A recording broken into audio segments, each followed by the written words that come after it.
Hey everybody, welcome back to my channel. It's the one here with Thrifty Divas. It is 2:43 p.m.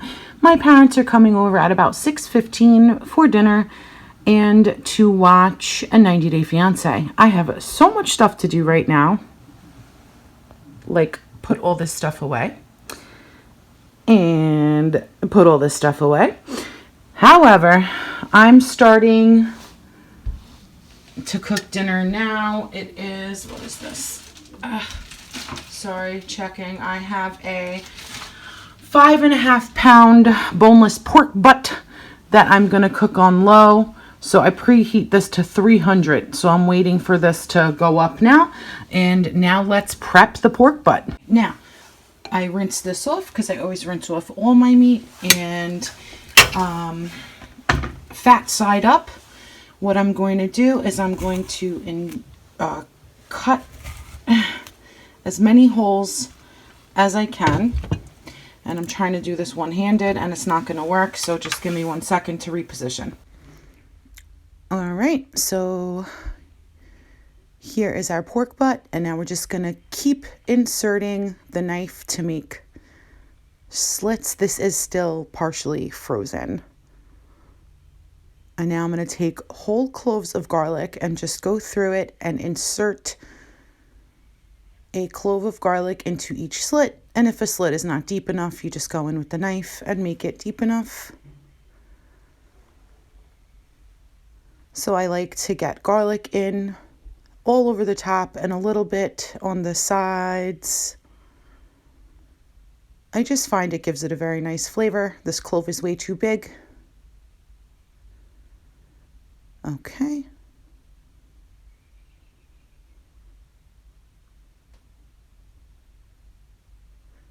All right, so we just keep inserting the cloves.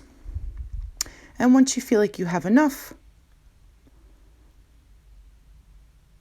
then comes the spicing.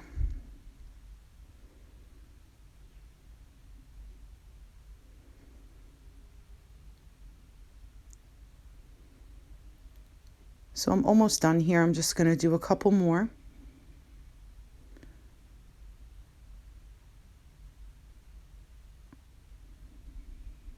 And that ought to do it.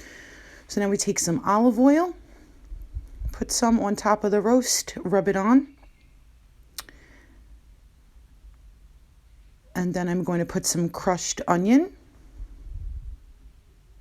some black pepper,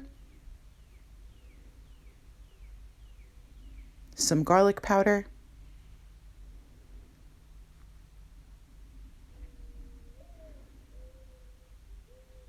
and a little bit of adobo, a little bit of salt, tiny, tiny bit because of the adobo. And now,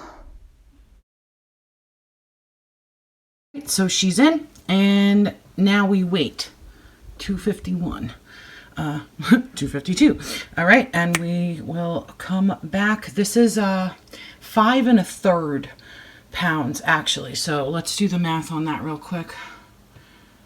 Hold on. Should be 3 hours and 10 minutes. What? And I said my parents are coming over at 6:15. Talk about cutting it close. All right, now I'm going to cut up some potatoes too. Have them ready. All right, I have washed these potatoes.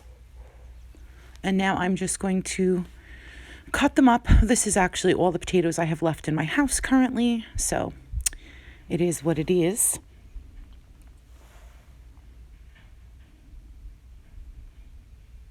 So we're just going to cut these up real quick, and then I'm going to spice them as well and have them ready to go in the oven.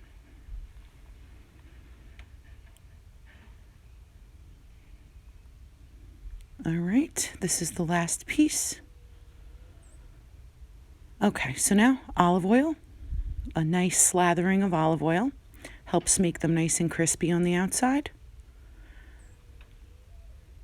And a little bit of salt. Some pepper, garlic powder, and rosemary for these. Whoops, sorry about that, guys. I just hit my head on the camera. And some rosemary. And a little bit of crushed onion as well. And now I'm going to take a rubber spatula because it's a very good nonstick pan, and I don't want to scratch it. And I'm just going to make sure everything is well covered in the oil and the seasoning. And I think I might add just a little more oil to this.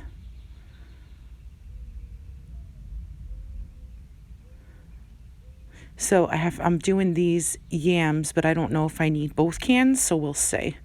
A little more oil. So that's why I think this will be enough, even though this is all I have left. All right, so now I haven't put the potatoes in yet, so you're not missing out on anything. But now I'm going to open up this can of sweet potatoes. My hand is still messed up, so I'm having difficulty. Please bear with me. So I've never gotten this brand before, but I found it at Dollar Tree, and I was super excited. It's a big giant can of Hanover sweet potatoes.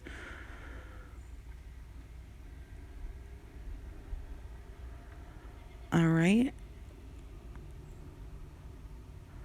Oh, those look nice. These look so nice. Hold on, let me drain the syrup. These look way better than I thought. Hold on, watch. You see how nice these are? Wow. Nice big pieces, no mushed bits. That is really, really nice. And I think I'll add the little one too. So this is the Bruce's yams that Dollar Tree usually has. And not only is it a smaller can, but they never look this nice. I'll drain the syrup and then I'll show you so you can see what I'm talking about. Look at this. Look at the difference. Little tiny bits, all mushed up bits. Wow. So if you guys see this and you like sweet potatoes, pick that up because I'm pleasantly surprised with that. That was great. Way better than the Bruce's. All right, so now all I'm going to do is sprinkle cinnamon sugar on top of these. And then I'll microwave it when the time gets closer. So I'm just going to prepare those. So here's the cinnamon sugar. I always pick this up around the holidays from Dollar Tree. Cinnamon and sugar mixed. So I'm just going to put a nice heavy coating on there. And that's fine. And when the time gets closer, I'm just going to microwave them for 5 minutes to heat them up. So that's easy peasy. I'm not doing that just yet. So we'll leave those aside. All right, so I'm checking on the pork roast. It definitely still needs more time. We're at 4:55 time-wise. But it's definitely looking good. So I'm just going to leave it the way it is for now and do some other things before I crank the heat up just a little more. And I have these frozen vegetables. I know it's not much for 4 adults, but because I have the other stuff, I think it'll be okay. So I know it's steam in the bag, but I'm just going to put them in and cook them in a pot. And it's still early, but I'm just going to put them in there to thaw out a little bit. And just put a pat of butter and a pat of margarine because that's what I had available in my fridge real quick. So I'll just leave these here defrosting now. I'll season them later and cook them last minute. And because I'm crazy, I've decided to make a dessert as well. So I have 3 mashed bananas in here that have seen better days. I'm going to take this Pillsbury chocolate cake mix. It calls for 1 cup of water, 1/2 cup of oil, and 3 eggs, but I'm going to change it. Disclaimer, I have no idea what I'm doing, so we'll find out together. My scissors are being washed right now, so that's why I had to use a knife. So I'm just going to add the cake mix into the bowl. Stir that around a little bit, although it's not going to do much because it's just bananas and powder. So, okay, just try to incorporate that a little bit. I'm putting in a 1/4 cup of oil. So I'm changing it from what the box says because I figure the bananas will do something. And then instead of 3 eggs, I'm just going to use 2. So there's 1 and there's 2. All right, so now we'll stir this together as well.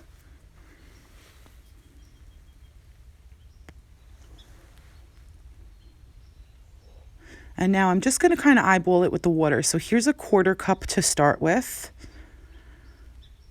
And it definitely looks like it needs more because it's a little elasticy still.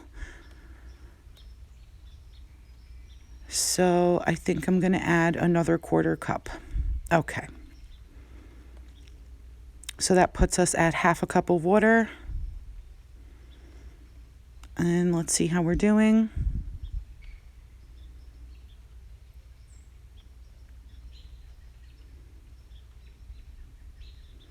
Just a drop more, like 1/8 of a cup more.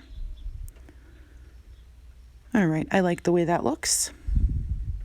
Now I'm going to add some peanut butter chips. Yes, peanut butter, chocolate, and bananas. How can you go wrong, right? All right, so I'm going to stir in the peanut butter chips.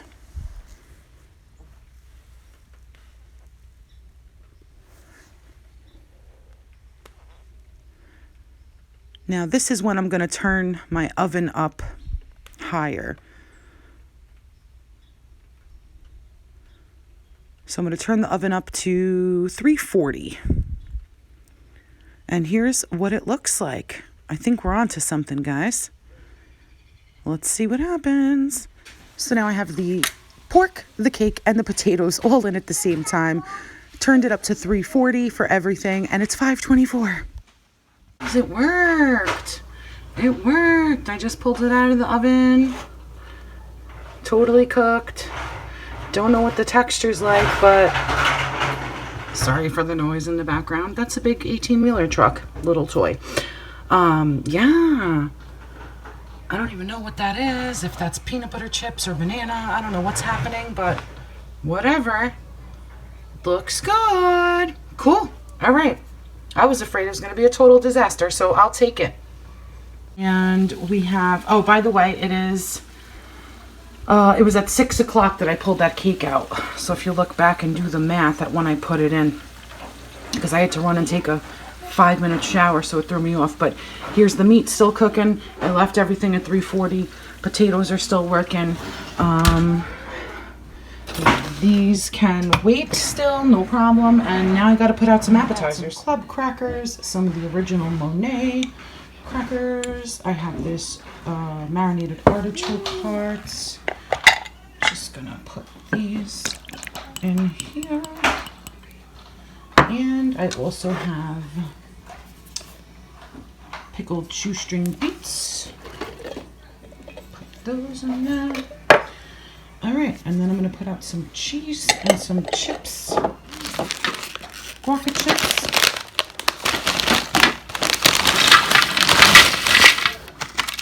For fun. Just popped open a can of the guacamole style dip. All right. Boom, ready. And check this out. I flipped the cake over. It was still super hot, so I lucked out that it even came out in one piece, but I'm leaving it there to cool. And I think I'm going to throw a layer of chocolate icing on it once it cools. And now look at the oven. Yes. Looking good. All right. And look at the time. Nailed it. All right, so I am just going to throw whatever I have left of this frosting on here very quickly, thin layer on top, and then we'll be done. All right, so I just iced the top. I left the sides empty like that, so nice little coating. Pulled the pork roast, my 4-hour pork roast in there. It's resting absolutely perfectly. Still haven't started the vegetables, and whenever we're ready, I have to do the crescent rolls.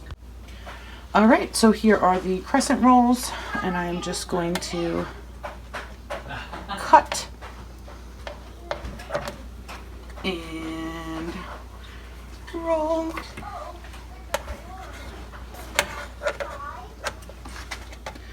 And this is going to be one of the last things.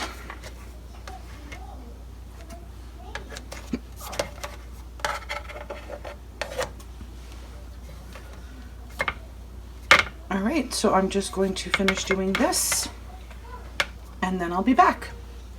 All right, so here they are, all rolled up, and we are just going to throw them in the oven. I'm so excited. And the crescent rolls just came out of the oven, and now I'm going to heat those up and do the sweet potatoes too, and then we're ready to go. Here's the finished adult plate, guys. Everything on there that we made. Nice Sunday family meal. And who's ready for some dessert? It's looking good. It cuts nicely. And now let's see if I can one-handed get this on a plate. All right. Here we go. Ooh, that looks yummy. Okay. Delicious. I am so happy this even worked out, my harebrained semi-homemade scheme. And I want to thank you guys so much for making a full course Sunday meal with me for my parents and 90-day fiance. And I hope you all enjoyed. And until the next video, stay blessed, my friends. I love each and every one of you.